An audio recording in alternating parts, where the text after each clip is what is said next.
Ano pa lang to video? Nagsimula ka na? Nagsimula ka na? Hindi pa. Ito pa lang.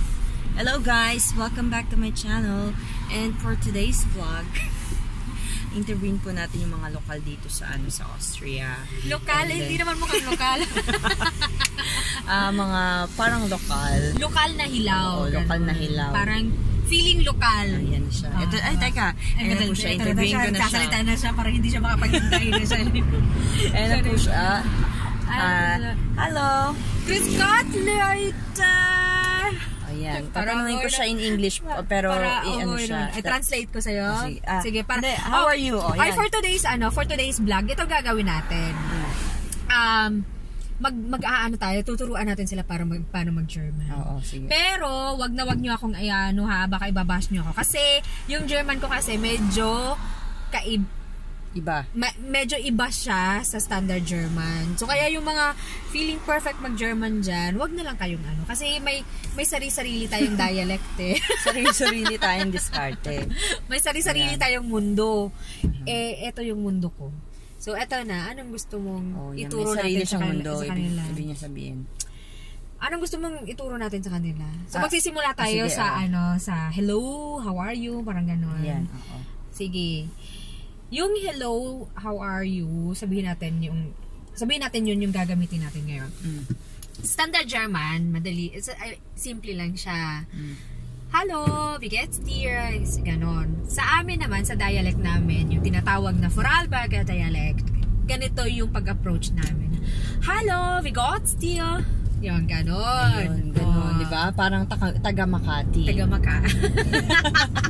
Di ba social yung accent nila? Okay, hi le, wie geht's dir? Mga ganon. Ganon yung namin.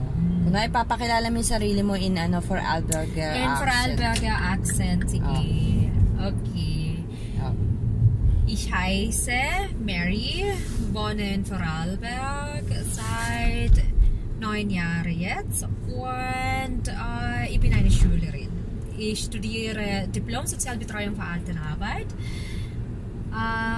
Ich bin alleine in Vorarlberg, meine Familie sind auf den Philippinen und ich würde mal sagen, ich bin schon zufrieden, in Vorarlberg zu sein. Ja, genau. Tsaka, wala akong bra.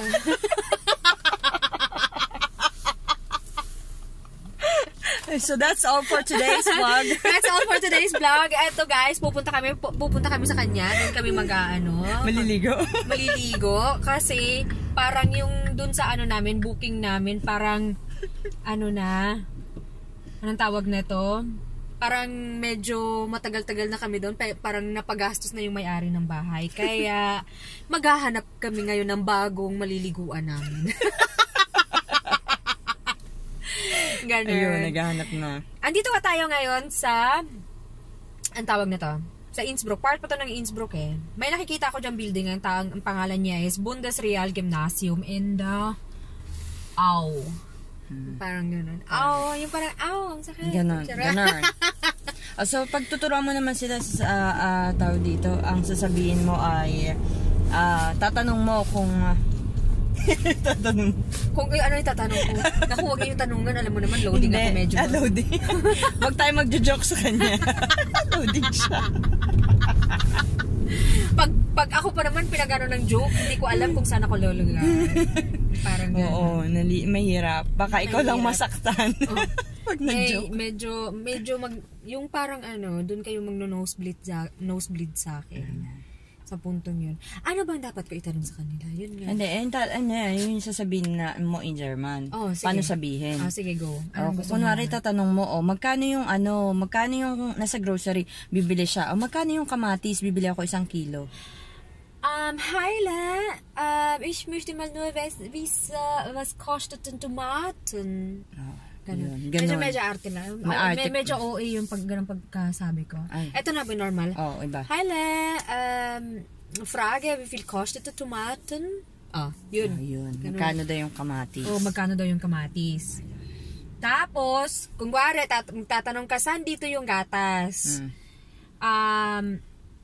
wo finde ich das Milch? Yun, Ayun. Milch yun. Saan mo matatagpuan yung gatas? Oo, Ganun wo pala finde ich yun. das Milch? Finde is milk. Wow. Ganun, Basta ako, wag niyo ako i-bash ha, pag medyo na. So, tatanong mo naman, saan dito yung train station papuntang Hating? Ganon. Okay.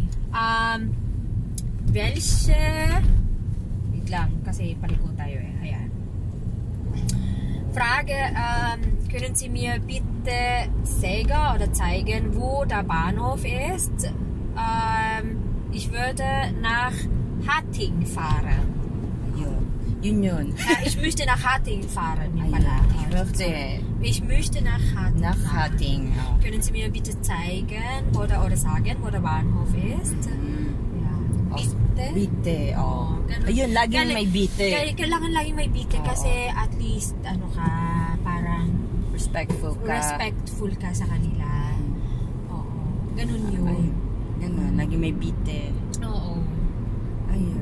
Ayun. Tapos, eto na tayo ngayon, medyo sunny siya, yung araw.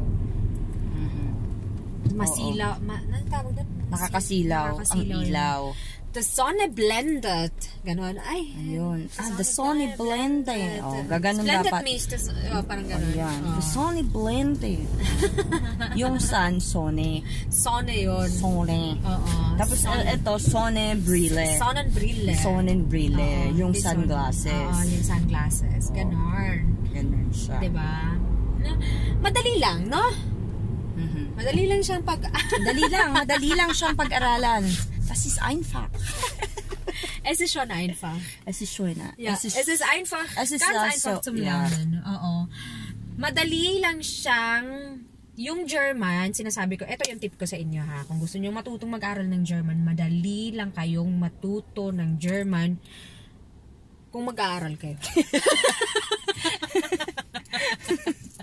Kasi pag hindi kayo nag-aral, hindi nyo madaling matututunan. Hindi talaga kayo matutong mag-German. Yun lang. Kailangan lang talaga aral-aral din pag may time. Aral-aral din pag may time. Yun lang yun, besh. Mga besh. So, ayan po, napakaganda po ng kanyang inspirasyon na mga binitawan na salita. Yung mga tips ko sa inyo. Para madali kayo matuto ng German. Sana tatak sa inyo yun. Sana nakatulong ako sa inyo kahit pa paano. Nang malaki. Sana nakaambag man lang ako ng malaki sa inyo. May contribution siya. At kung andito na kayo sa mga lugar, sa mga bansang German-speaking country at maalala nyo ako, sana naman mag-reach out naman kayo na magbibigay din kayo ng feedback na, uy, Mary tsaka Brenda, salamat sa inyo ha, ang dami kong natutunan. Oo, napakalaking contribution ng mga sinabi nyo. Oo, talagang tatak sa akin yung tip mo na ganito ang dapat gawin. Mary, mo, parang inspirasyon ka ng lahat. Charot. Ganun. Okay, so hanggang sa muling pagbablog at pag-aaral ng German na mabilis na paraan. Andito lang kami. Andito lang kami sa tabi-tabi. So that will be all for today's vlog. So, may intro ka na ba?